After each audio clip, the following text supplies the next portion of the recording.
Yan, dahil wala po tayong nagawa po natin palaging may ginagawa guys, kaya gagawa po tayo ng walis tingting.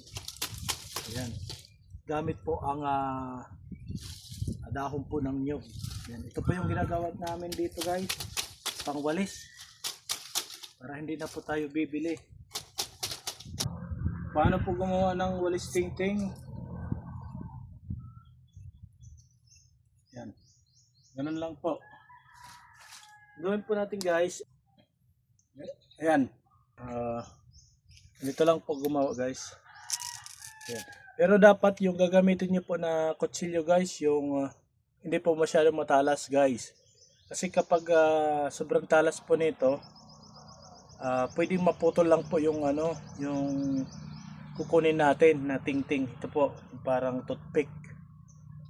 Kailangan di po masyado matalas yung gagamitin niyo po. Siyempre mag-iingat po tayo guys, dahil baka masugat po tayo. Ganun lang po. Yan. Napakadali lang po gumawa guys. Yan, para hindi na po kayo bibili. Yan, shoutout po sa mga viewers po natin dyan. Yan. Ganun lang po guys, para gumawa.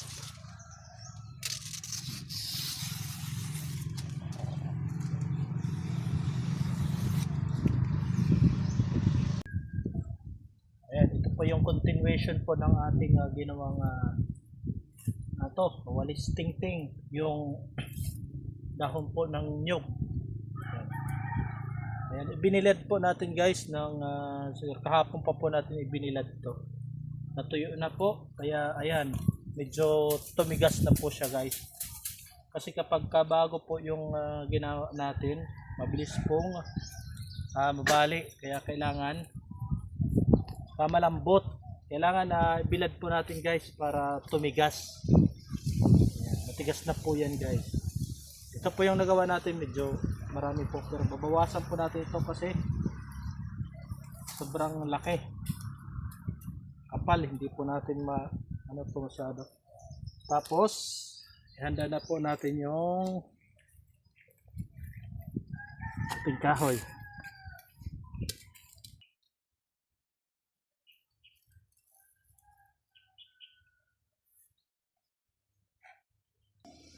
Guys, lagyan na po natin ng handle. Ito po yung ating ginawang handle.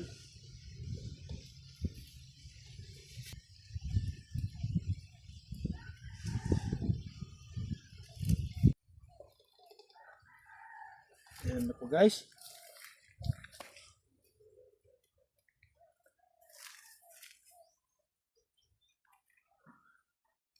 Talian na po natin.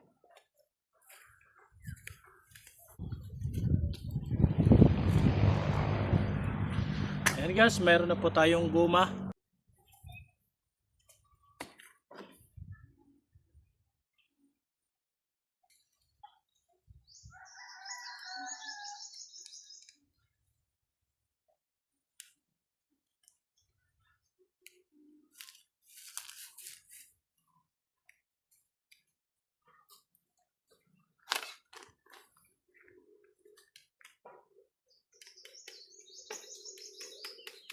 Ayusin po natin guys para maging pantay po.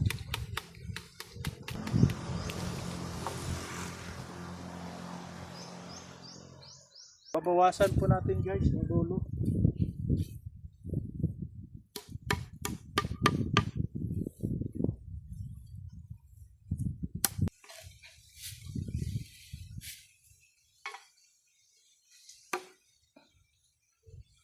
So ayan na po guys yung ating walis tingting.